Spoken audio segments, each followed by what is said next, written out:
Hi, this is Quinn Wynn. And Jessie Chu, co-founders of Paper Talk. Welcome to Season 5. We're here to share our paper flower journeys, engage with makers and artists, and support other female entrepreneurs. Follow along as we give a voice to and nurture a community of paper florists from around the world. Hello, everybody, and welcome to another episode of Paper Talk. Today, we have Laura Richey with us. And Laura Richey is the artist behind CLVR Designs, Pucker Up Paper Lips, and Paper Portraits. That's the newest one. So we are so excited to talk to her about all of these really cool brands. And they are brands very distinct with distinct art and distinct style. So we're excited to talk to her about that. If you guys haven't heard episode 28, where we talked to Laura a couple years back about her paper flowers and CLVR Design, you have to do that because her story is just, it all makes sense. And Laura, in case anyone who's listening now have not listened to episode 28, do you mind introducing yourself in, I guess, a short form? Sure. So I'm Laura Richey. I live in London, Ontario, Canada. I have been in the paper, florist, sculpturist, all that kind of stuff for about 10 years now. I left my corporate job because my youngest son was diagnosed with autism. And therefore, with all of his appointments and such, I just couldn't be outside of the house. So I had to develop a business that I could be at the disposal of his needs whenever possible. So that's where CLVR Designs came in and doing paper flowers. In the last few years, things have kind of changed with COVID. So I opened up Pucker Up Paper Lips and then recently did the paper portraits. So that's just kind of a little synopsis. If you guys haven't seen her paper flowers, and you might have to scroll back a bit on an Instagram account because she's just telling us about how she's working on these other endeavors lately. But you have to check it out. Like, she does amazing things with cardstock, stuff that like I could never imagine before I saw her work. Yeah, she makes it move. Like, it's amazing what you can do with it. And I know that you've accumulated all these skills and experiences when you while you're working on these flowers, but seeing you put them into practice and seeing I remember you saying the flick of the wrist kind of thing on your dahlia. Just you talking about it, I'm like, oh my gosh, so much love and soul goes into these flowers. But yeah, you guys have to take a look at it. Her dahlias are amazing. They do not look like paper. They're definitely flower too. Is the cafe latte dahlia. That's definitely my favorite one. And as you said, Jess, it was a weird flick of the wrist and a new motion of how the paper looked was formed. And that's the only one I do that technique on, but it just makes it more realistic than anything else. So yeah. You do magic with paper to make the flat and make it 3-dimensional. So tell us about all these new things you've been doing. Sculptural. I mean, you've used the word sculpture, and I think that's really appropriate for I guess they're not even new anymore. You've been doing it for the last you've been doing it for sure. All time. You've been experimenting with different sculptures, and you've been doing that for a long, long time. But how did the lips come about? And we love the name, by the way, Pucker Up Paper Lips. So fun. That was fun trying to figure that one out. I made a couple lips just for the house and I posted them and people liked them and I kind of put them aside. And then, as I said, when the pandemic hit, my weddings kind of diminished and I needed something else to do where I could be sitting beside the kids while they're doing their homeschooling and I could make something. And if you Google lip art, there's some absolutely amazing lip artists out there that paint their lips. And I had the pleasure, actually, because of Jess, introducing me to a marketing company in Toronto. I had done 1,500 rose gold. Oh, yes. Oh, my God. And Vlada Haggerty is an amazing lip painter artist. Actually, anything makeup, she's amazing. And I happened to post a couple of lips and she commented, and I think I like fell over and we started chatting until midnight. Of course, she's in California, so it was like in the afternoon. But anyway, we chatted and chatted, and we started talking. She says, "Can you do anything similar to what I do?" And I said, "Well, I could always give it a try." So I made a lip similar to one of her iconic lips, and we did a collaboration for a few months just to see how things went. And honestly, that's how Pucker Up kind of blew up, if I can say blew up, but blew up. And I started taking that art more seriously and adding in my flowers and being more creative. And paper's always been a passion. So it was pretty easy to kind of fall into making paper lips. So that's What drew you to the lips to begin with? Because you said you had made some for the house. oh, that type of sculpture, the low poly sculpture. I think I found a free deer head once on Pinterest and I tried it, and deer head isn't quite my aesthetic. I think I saw it. Yes. Yeah, I've made a several of them since, but I don't know, pretty lips, Hmm. flowers, they kind of like go together. And I think when the lip kind of came across my vision, I was like, yep, this works. And as I say, I just did it in like the ordinary matte red. And then I think I did a rose gold. And then I went, ooh, all these new papers that have just been released back at Michael's like years ago. I'm like, ooh, why can't I try this? And then they just kind of fell into place. But Hmm. I am a bit of a girly girl. Can't tell right now, but I am a girly girl. Well, Ted Baker. I mean, Yes. yeah. And it was just like a match. I just love it. I just love Mhm. making the lips. I don't know. I dream up of all different kinds of designs and I just love it. So, yeah, I that's love such the I love the way your creative mind just works. It's amazing to see the evolution of your career. And I Mm. love how cardstock has been your foundation of creating all your different creations from your 3D dimensions to the flowers to now portraits, which I absolutely love. I think that has been a really interesting add on to your brand. Can you tell us more about that? So, paper portraits again kind of just came across, and I say hi to somebody thing, and it came across an email. Somebody had sent an email with a portrait on it. And I'm like, why can't I do that out of paper? Right. Mhm. And being like a minimalistic looking portrait.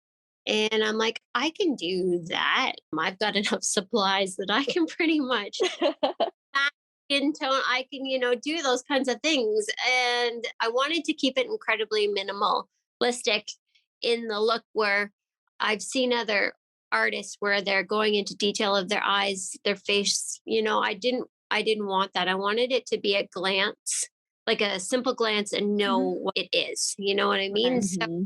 and Christmas, that was, I don't know, that was a jumping point that where I think a majority of my sales came from Christmas presents. So I know that it Mm. will back up again next year around the Christmas time because it is unique and it's different Yeah. and it's something very personal. So Yes.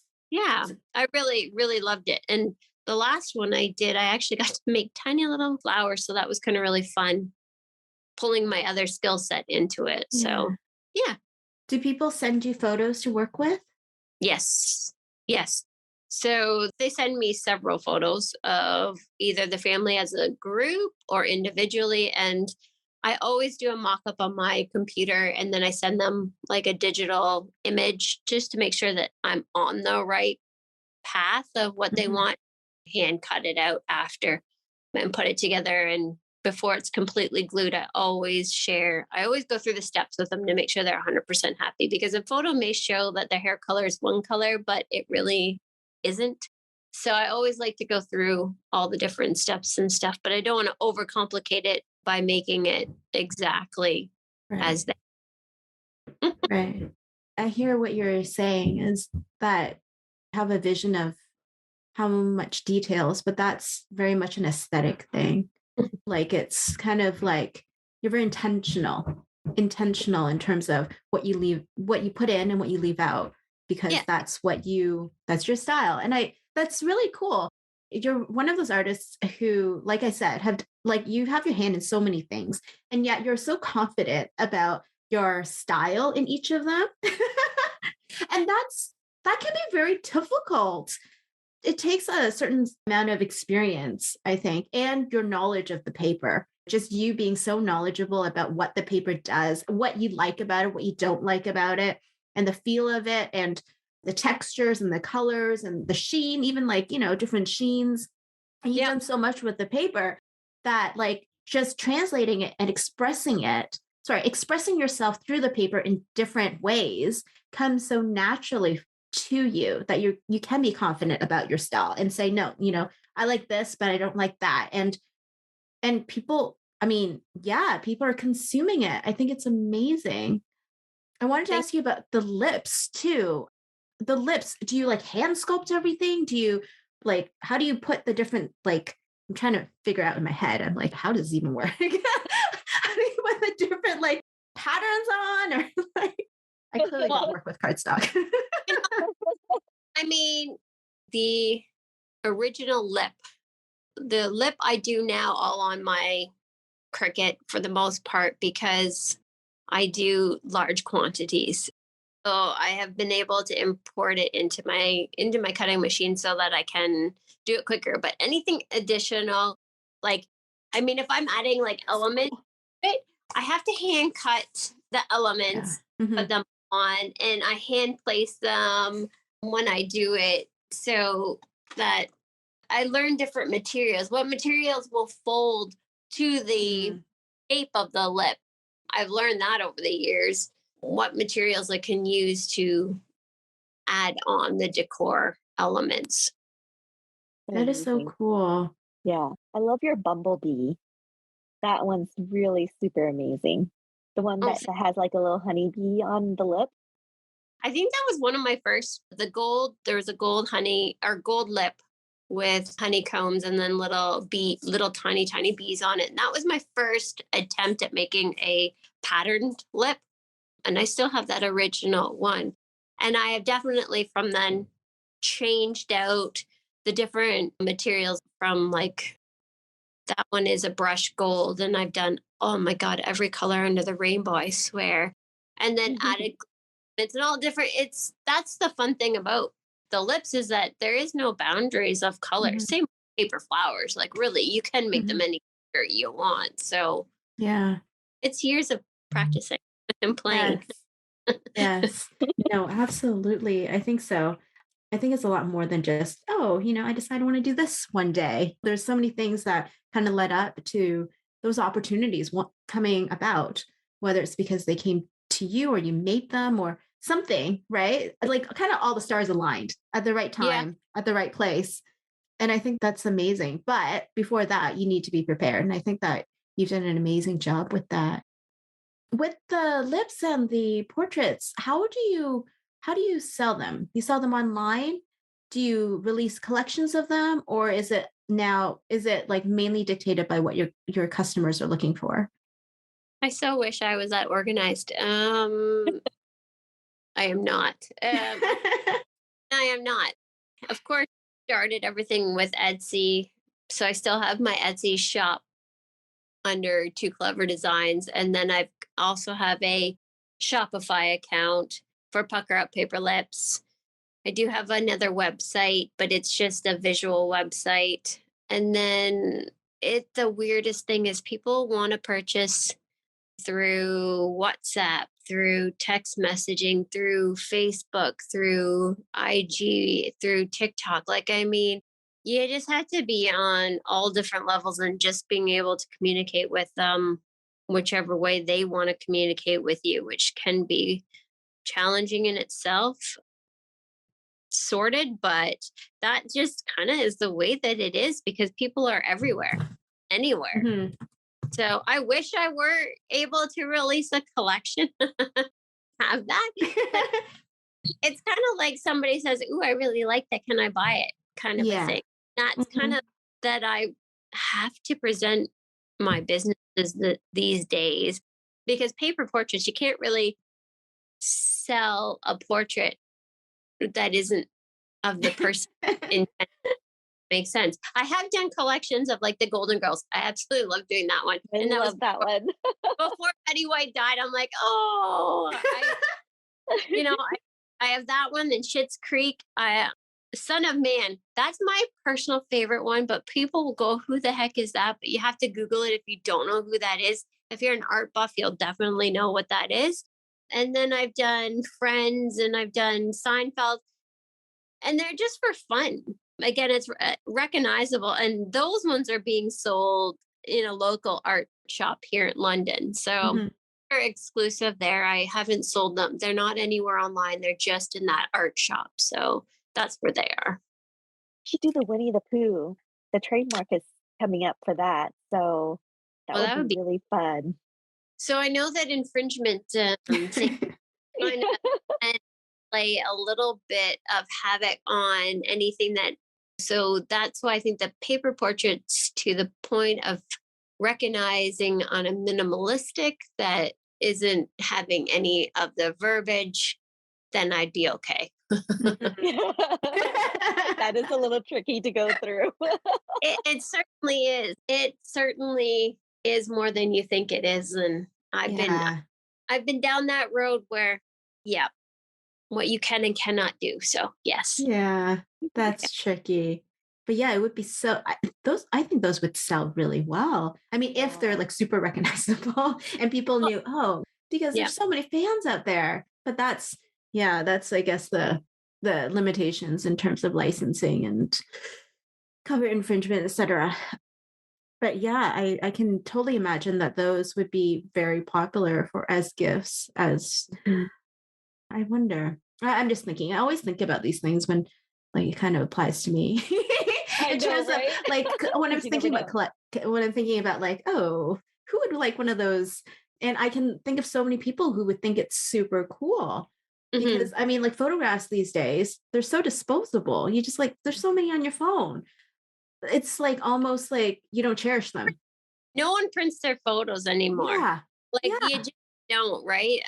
I did my Christmas card this year in a paper portrait, and actually, I did a few people's Christmas cards with their paper portraits, and it was, something that they'll get to keep. And it was yeah. really, it's an art. To me, it's art. Like Absolutely. I have our family on the wall, the first one I ever made, because to me, it's a piece of art and it's not just a photo. So Yeah. fun. Hmm. Yeah. No, Yeah. absolutely. Super It's your fun. yeah, it's your interpretation, right? Interpretation of the family, and you can add something to it or you can remove something. I think that communicates a lot. It conveys a lot about how you feel about the family too, maybe, or their personalities, right? So yeah, absolutely. I think you're just like you're drawing or you're creating something with paper. And I think Yeah. that's a really cool way of looking at it. Mhm. Yeah. Thank you.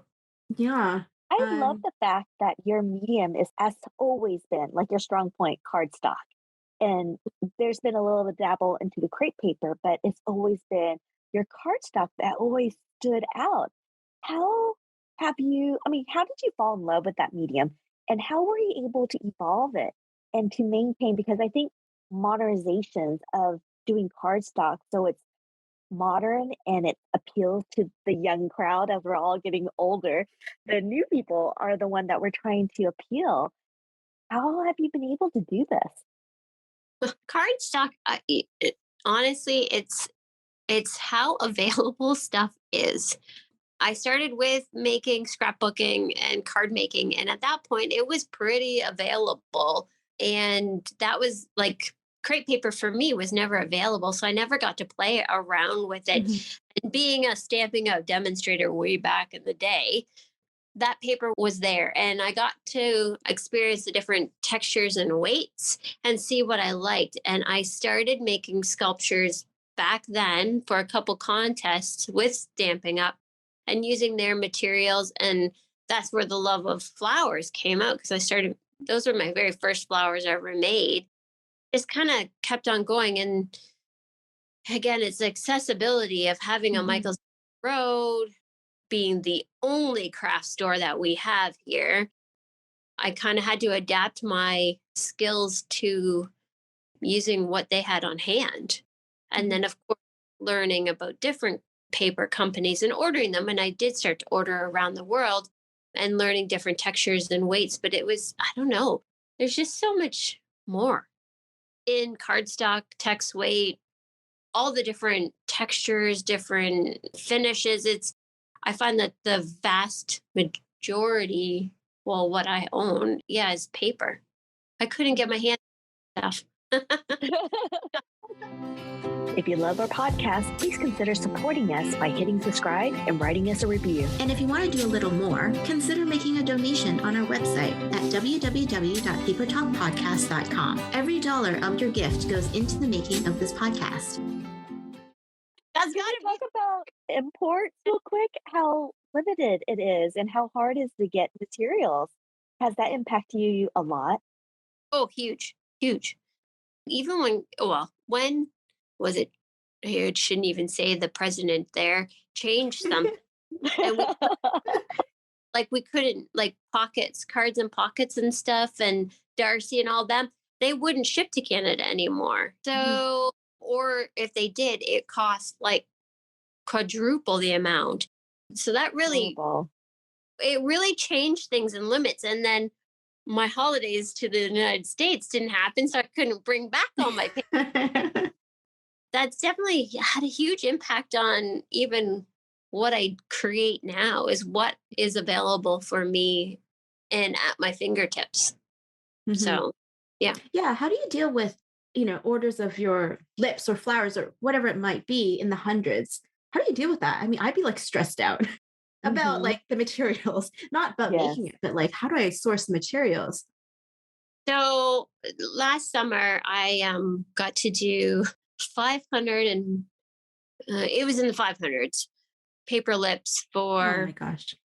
for Too Faced Cosmetics for a product launch of their new plumper lipstick. And congratulations, by the way. I know, it was beautiful. Yeah, that was intense. I can only imagine. Especially COVID. I have an assistant. I couldn't be in the house. My kids were at home. And we had just moved. It was crazy. But I guess maybe I'm a bit of a hoarder of paper. It's a good thing for what has happened. That amount on hand. Oh my God. That's absolutely amazing. It was. But now my stock has diminished like incredibly. So therefore I can't do that large of a quantity of one color right now. And as I was saying, like with the prices that have changed and some of my favorite sources have gone out of business because of COVID, it's definitely going to be a bit of a struggle to figure those things out. So yeah, again, hoarding sometimes is a good thing. I totally get that. It totally is. It's so sad. There are a lot of businesses that have gone out of business. And here up in Canada, everything is we just don't have enough of a market to get pricing the same way that the States can. And then, like you said, like just buying it from the States and shipping it here, it's ridiculous how expensive it is. It's more like, it's more than what the paper is worth. And sometimes then you can, and if you look at it as a business, and obviously that's what we're talking about, is as a business, you really have to pay attention to the money that's going out, right? And if you're having to pay triple for shipping and stuff like that, then you're not making anything. So what's the point? So you definitely have to present your ideas with what you can have on hand or what you can easily source. And that's what I had to do with them.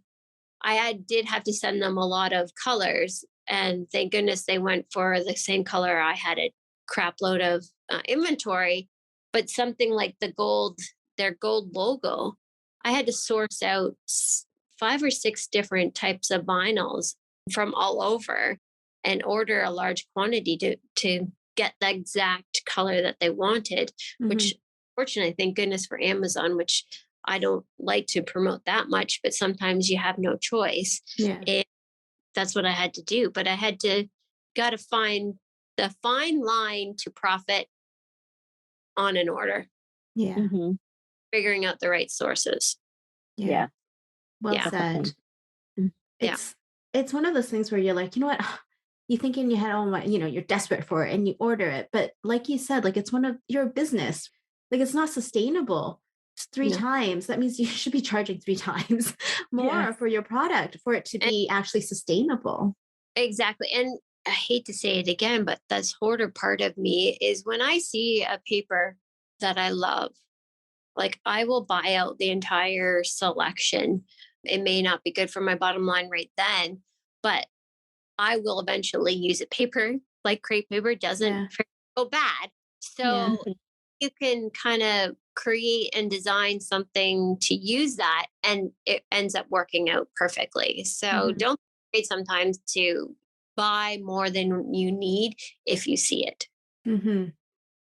Yeah. No, that's so true. I mean, we're the artists, right? In a way, it's like we're the one who controls what we use.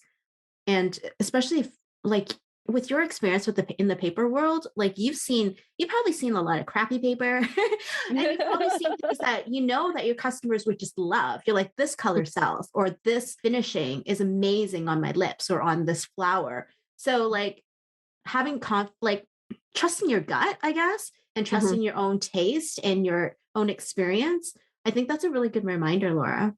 Yeah, Yeah, that we for have sure. control over some things, Yes. not all, but some. We, as you said, like launching a product line or launching a collection, if I could get myself into that mindset of actually doing that and be preemptive of it, I could launch something that I have a large quantity of and be happy that I have that already at my disposal instead of scrambling for it. So sometimes I would suggest to people is kind of plan ahead to what you want to maybe liquidate in your stash. Yes, that's a good way of putting it. I would have to agree with that statement. I used to buy a whole bunch of crepe paper. I've kind of stopped doing the Posy box supplies, but I would purposely create tutorials. If I knew I had a lot of one color paper, I would just create a tutorial around it. And it was so much easier. It's like, okay, I need to get rid of this paper, and this is a great color to go with this particular flower. And Mhm. you kind of hand pick and hand choose. I think it's a great way to deplenish your inventory. And it's less stressing. Like, I mean, Yes. it's a whole lot stressing when you're like, okay, are people going to love this? Am I going to have enough or not? Mhm. It's, Yeah. yeah, it's weird. I stare over in the corner, but I over ordered paper once for a project and I have like 3,000 sheets of horror. I use this for? I hope someday somebody's going to want it, but I could plan something where I'm going to use that to create something and hopefully people love it. So, yeah. Yeah, yeah. I'm pretty sure they will. It's absolutely amazing what you do. And I love that you do get orders that are in the hundreds that Mhm. could easily ease your inventory up. I wish that, well, you know what? Some days I wish that happened more often. Definitely, it was awesome to have that order with the toothpaste. I mean, it was a great order. There was no branding associated, so people didn't know it came from me because Mhm. it is done through a marketing agency, I guess you could say. Mhm. Um, then two projects I'm working on right now that aren't as large, but they are 100% I'm allowed to brand it completely so people will know Awesome. where they came from. That's exciting. That Yay. is. But yeah, I don't think I could handle doing that large of a quantity all the time. There's no way. Too My, draining. my hands wouldn't handle it. For Yes, sure. exactly. Like one person. It's a lot. It's so intensive. Yeah, it is. It is totally. So, yeah. I do have one question. If someone wanted to work with a marketing PR group, how do they get themselves involved or get themselves noticed to get jobs? Like, because I think a lot of our listeners like, ooh, how do I get into that industry? How do you go about doing it? I honestly just Networking, you guys. It's all about Yes. networking. it's a weird thing. No, in how Two Face ended up finding me is honestly, I had to ask is I had posted a hashtag of something that they looked for. And that's weird. So putting the proper hashtags with your work Mhm. is really important. And what they were looking for, they asked me about, but then they changed their mind once they found, like, saw what I did. Mhm. Um, and we worked our way into that now. The two projects that I'm working on right now, the one is for the New York Fashion Week for the House of Beretti. And I've had to hire a PR company. This is the first time I've done that. Mhm. I'm paying a PR company to help get exposure for my work. So that's how that company has been in contact with me. And I'm also working on another project that has to do with red carpet. That's about all I'm allowed to say. Woohoo! That's so And exciting. Yeah. yeah, yeah, that one again is sometimes you have to put yourself out there. And to me, hiring a company to help promote me was Mhm. really hard. And it's been a struggle for me to feel that's where my money should go, Mhm. thing that it will reward itself in months to come. Mhm. So taking a leap with your business is definitely something I recommend. I can't say anything bad at this point because the opportunities so far, there's been a lot of opportunities that have come to me, and I've had to turn down a local TV station in Toronto because I just couldn't do what they had asked me to do. Mhm. But at least I know that they liked my work enough that they wanted me. Mhm. So being exposed to that, having the right marketing company to expose you to those opportunities, I think is a good investment. Mhm. Mm. That may Yeah, have been a way of saying it, but I definitely sometimes it's good to invest in Yes. any, even though it might be scary, is at least give it a try. So Yeah. know when to invest because you have a portfolio. You've been in business for quite a number of years. You have some history behind it. Like, at what part of your journey, business journey, do you say, okay, I'm ready to grow my business to the next level? And it involves getting a PR agent. How did you go about deciding that? man, I have been talking about it with my husband for, oh gosh, at least a year. And I think the push for me was the fact that the sales weren't consistent. My sales weren't coming in consistently. And Sorry, Laura, can I interject? Just ask you one question to clarify. When you hired the marketing company, was it to promote all of your businesses or just yes, pucker lip? Okay, paperless. Okay. Because I think that makes a difference in terms of your decision. Hmm. But yes. anyways, go on. Continue. Explain why I didn't do it for the I can quickly paper flowers. I think that I had been out in the industry for such a long time that word of mouth really worked well for me, and doing as many wedding shows as I had done over the years sustained what I wanted that particular business to do. For Pucker Up Paper Lips, because it is again a product for a certain niche, you can't really do a wedding show for lip injectors, kind of, you know what I mean? Like Mm-hmm. there Hmm. isn't that type of a show or an event that you can go to that would promote my paper lips to the industry in which I want to be in. Right. So finding a company that the PR company I've chosen works with beauty people. Mm-hmm. So that is her only thing. She works with beauty people. So and or my pucker up paper lips is for the beauty industry. Therefore, that's why I decided I needed help because I don't know how to get my foot into a magazine. Like, I don't know Right. which editor to write, which magazine is the best, or how to get into fashion shows, getting in their radar and finding the right PR person for that was the only way I could think of getting my work out there. I mean, Etsy and Instagram, TikTok, and that can only do so much. Mhm. Mhm. So Definitely. true. I mean, their Yeah. industry is so tight. Like they have their own people, they have their own network. And like you Mhm. said, like you can't, it's, I mean, if they know people already, they're going to use their people. So it's kind of Mhm. like, how do It's you all insert referrals. yeah, how do you insert yourself Yeah. into that market, really? Mhm. If they're not just like customers, they're not like, you're not just selling to one customer, you're selling your product, you're marketing your product in a way that is it's different. It's not somebody, I mean, obviously one-offs, people can buy it, but in Mhm. order for you to like, but because of the way you're marketing your lips, where you're really targeting these events, you're targeting, more high-end branding.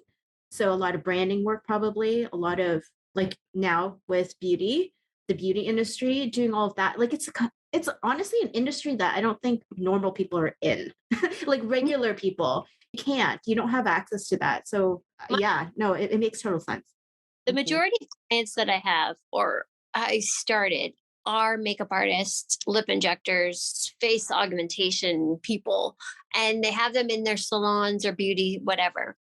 And that's wonderful. Like I love it. Mhm. And it's again getting that reach out. So if you like there's a couple magazines that hopefully will be publishing things soon that they will see it because it's in that wheelhouse industry. And I didn't know how to break into that without finding somebody that knew how to open those doors.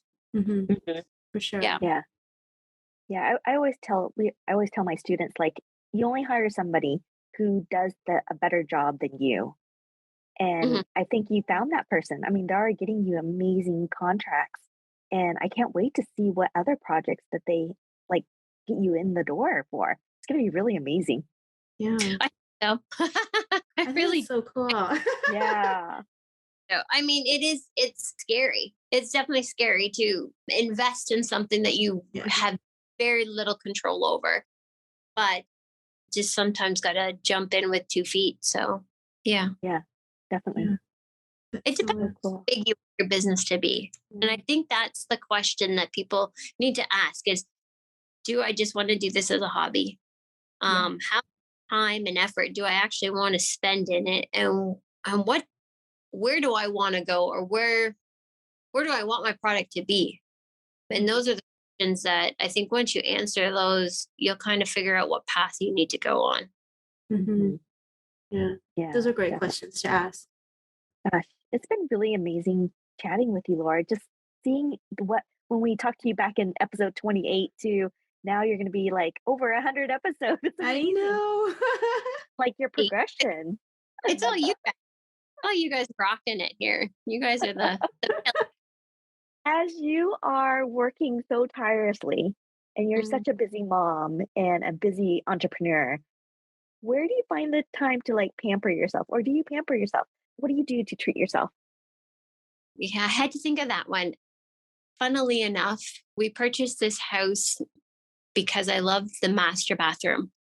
It has a freestanding tub, and that would be how I pamper myself is I get to shut the door, put the candles on, and have a tub in this absolutely stunning bathroom. And I think that that's my time to just kind of relax, unwind. I can have Siri play some crackling fire sounds and I love that.